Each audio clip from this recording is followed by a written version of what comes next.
जानकी के पास 4 गाय थी जिनकी वो बहुत मन से देखभाल किया करती थी। उन्हें नहलाना, धुलाना, साफ सफाई, चारा, समय समय पर उनकी सेवा करना उसकी रोजाना की आदत में शामिल था। अरे आ रही हूँ, रुको रुको, मुझे पता है तुम चारों को भूख लगी है। अरे ये धन्नो कहाँ गई? धन्नो, ओ धन्नो। माँ क्यों चिंता कर रही हो? मैं इसे घुमाने ले गया था।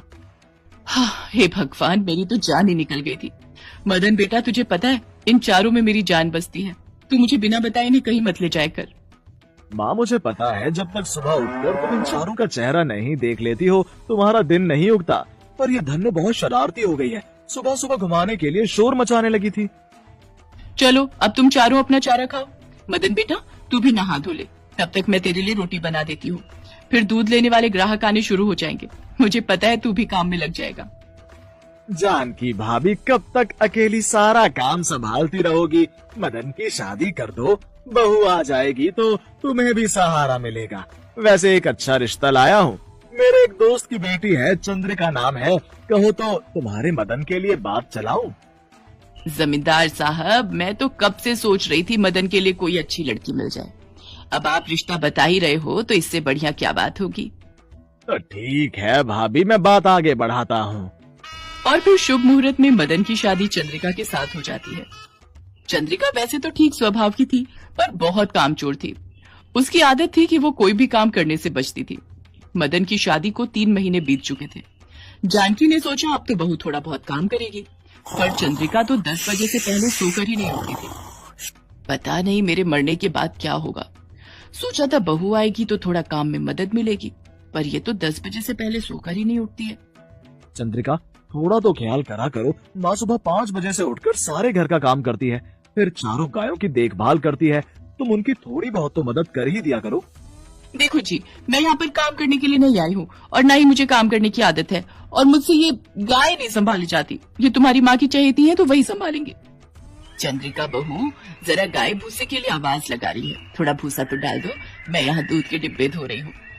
चंद्रिका माँ आवाज लगा रही है, चली जाओ। एक नहीं 4 गाय पाल रखी है। भगवान करे ये चारों गाय कहीं गायब हो जाए, फिर न रहेगा बांस न बचेगी बांसुरी। कहते हैं कभी कभी मनुष्य की जिह्वा पर सरस्वती का वास होता है। जिस समय चंद्रिका भगवान को याद करके ये शब्द बोल रही थी, उसी समय आकाश मार्ग से एक अप्सरा गुजर रही थी। लगता है ये कोई दुखियारी औरत है जो अपनी चारों गायों से दुखी है। मैं इसकी इच्छा पूरी कर देती हूँ और इसकी चारों गायों को गायब कर देती हूँ। अप्सरा ने चंद्रिका के मुख से निकली बात को सच कर दिया और चारों गाय गायब हो गई। कुछ देर बाद जानकी देखती है कि उसकी चारों गाय खूंटी से नहीं बंधी हुई। वो घबरा जाती है और मदन को आवाज लगाती है, मदन बेटा जल्दी आ, हमारी चारों गाय कहीं गायब हो गई हैं। वो यहाँ नहीं है। माँ ऐसा कैसे हो सकता है? हमने तो चारों गाय खूंटे से अच्छे से बांध रखी थी, कहीं कोई चुरा कर तो नहीं ले गया? जानकी फूट फूट कर रोने लगती है। वो अपनी गायों के बिना रो रो कर बेहाल हो जाती है। तभी चंद्रिका वहाँ आती है और उसे गायों के गायब होने के बारे में पता चलता है। जानकी की तबीयत बिगड़ने लगती है। ऐसा कैसे हो सकता है? हमारी चारों गाय आखिर कहाँ गई होंगी? माँ जी अपने आप को संभालिए। मदन बेटा, अगर मेरी चारों गाय नहीं मिली तो मैं अपनी जान दे दूंगी।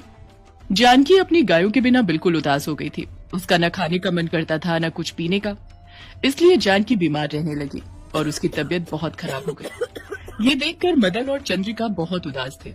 एक दिन चंद्रिका आंगन में उदास बैठी थी, तभी वो अप्सरा एक बार फिर वहाँ से गुजरी तो उसने चंद्रिका को फिर से उदास देखा।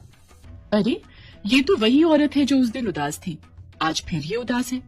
अब इसे क्या परेशानी हो सकती है? मुझे उसके पास जाकर पूछना ही होगा। अप्सरा एक औरत का रूप लेकर चंद्रिका के पास जाती है।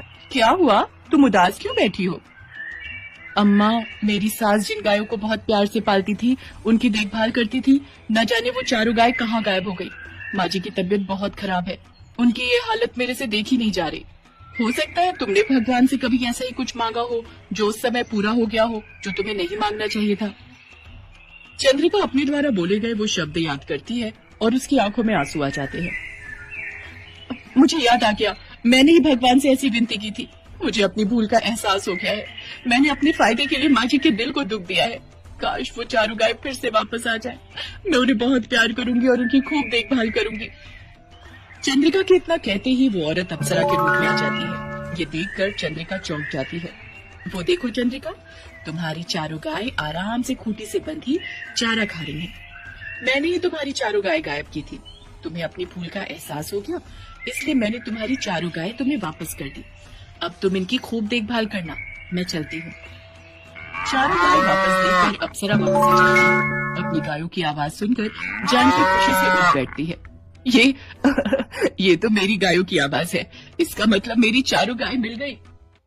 हाँ माँ, हमारी गाय मिल गई हैं। चंद्रिका उन्हें पानी पिला रही है। जानकी उठकर दौड़ी हुई अपनी गायों के पास जाती है और उनसे लिपटकर उन्हें प्यार करने लगती है। ये देखकर चंद्रिका की आंखें भर आती हैं। उस दिन के बाद चंद्रिका अपनी चारों गायों की देखभाल खूब मन लगाकर करने लगी। ये देखकर जानकी और मदन बहुत खुश थे।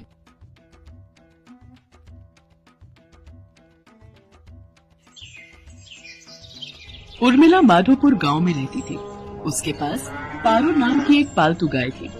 पारो उर्मिला के साथ पिछले कई सालों से है।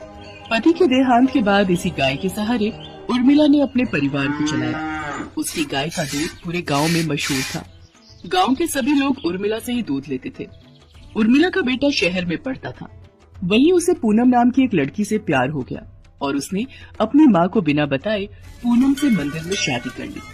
आज वो गांव वापस आने वाला था। उर्मिला बहन, 2 किलो कर देना दूध। 1.5 किलो मुझे भी देना।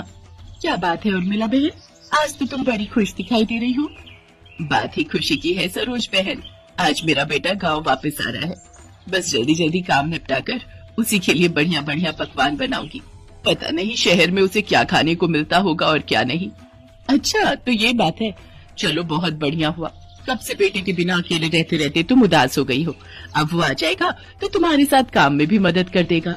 हाँ वो तो है। अरे आ रही हूँ पारो, तू क्यों आवाज लगा रही है? मैं जानती हूँ तू भी सूरज का नाम सुनकर बहुत खुश हो रही है। रुक, मैं अभी तुझे चारा डालती हूँ, फिर तो सूरज ही तुझे खिलाएगा। उर्मिला की गाय पारो अपनी आवाज में उससे बातें कर रही थी, मानो वो भी सूरज के आने की खुशी मना रही हो। शाम के समय सूरज आ जाता है, पर अपनी बेटी के साथ बहू को देखकर उर्मिला को बहुत बुरा लगता है। माँ तुम नाराज मत हो, सब कुछ बहुत जल्दबाजी में हुआ। पूनम के पिताजी की तबीयत ठीक नहीं थी और वो चाहते थे कि हम ये शादी जल्दी से जल्दी कर लें, इसलिए मैं आपको बता ही नहीं पाया। पर अब मैं आपके साथ ही रहूंगा, आप चिंता मत करो। और माँ पूनम बहुत अच्छे स्वभाव की पढ़ी लिखी लड़की है, आप एक दूसरे को आसानी से समझ जाओगे। ठीक है, देखती हूँ वो मुझे कितना समझती है। गांव के रहन सहन और शहर के रहन सहन में बहुत फर्क है बेटा। उर्मिला की तरह पूनम घर के कामकाज नहीं कर पाती थी। उसे तो घर का कोई भी काम करना नहीं आता था। सूरज, तुमने मुझे कहाँ लाकर पटक दिया है? मुझसे ये घर के काम नहीं होते। हमें शहर वापस चलना चाहिए।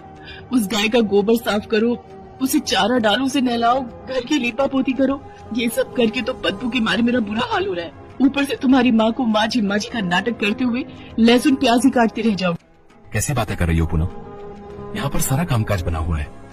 मैं तो यहाँ पर बढ़िया सी डेयरी खोलने की सोच रहा हूँ। दूध, घी, पनीर, दही और कुछ खास मिठाइयों की बहुत ही बढ़िया डेयरी खुल जाएगी। हमारी अच्छी खासी कमाई हो जाएगी। शहर में घर का किराया, खर्चा पानी कितना ज्यादा है। वहाँ पर मुझे काम सेट करने में ही सालों गुजर जाएंगे। और जहाँ पर मेरा अपना खुद का घर का काम है, हम शहर में क्या करेंगे? तुम्हें पता भी है हमारी गाय का दूध पूरे गांव में मशहूर है। सोचो हम कितना कमा लेंगे।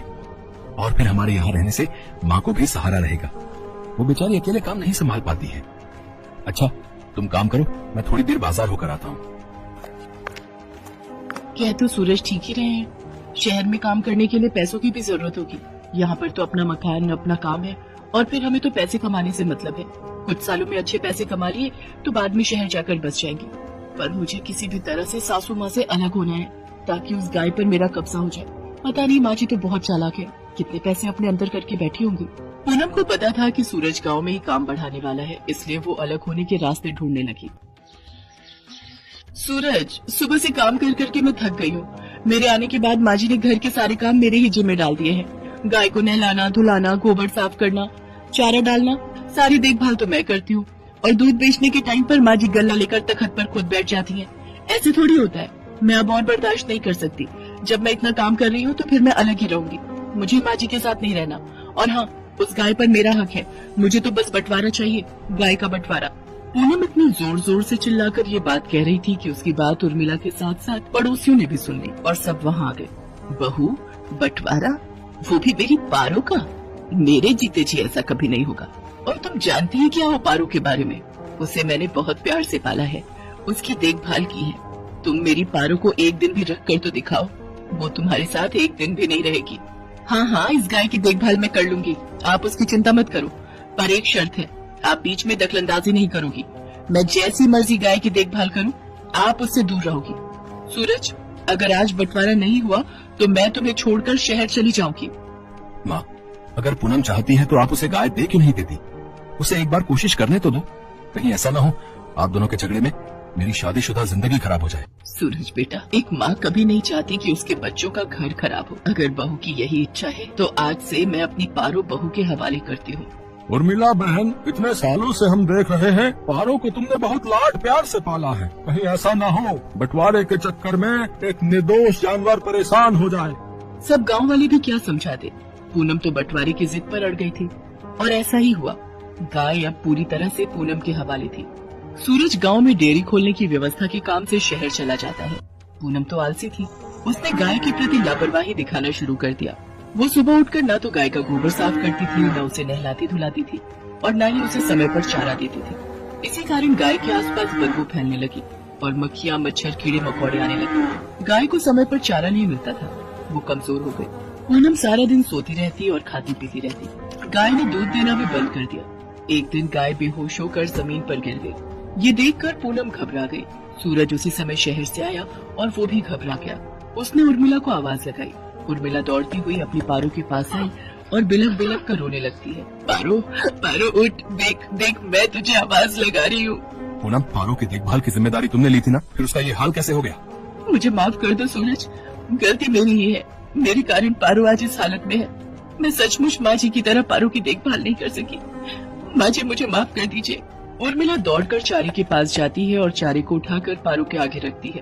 पारो को उर्मिला के स्पर्श का एहसास होता है, वो थोड़ा सा हिलती है।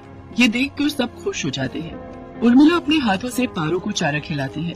पारो खुशी खुशी ढेर सारा चारा खा लेती है, मानो वो कब से उर्मिला के हाथों से ही चारा खाना चाह रही थी। पूनम को अपनी गलती का एहसास हो जाता है और वो उर्मिला से माफी मांगती है। कुछ दिनों में पारो फिर से ठीक हो जाती है। अब सूरज ने भी गांव में एक बड़ी डेयरी खोल ली थी। धीरे धीरे सब कुछ ठीक हो जाता है और दोनों सास बहू मिलकर पारो की देखभाल करने लगती है।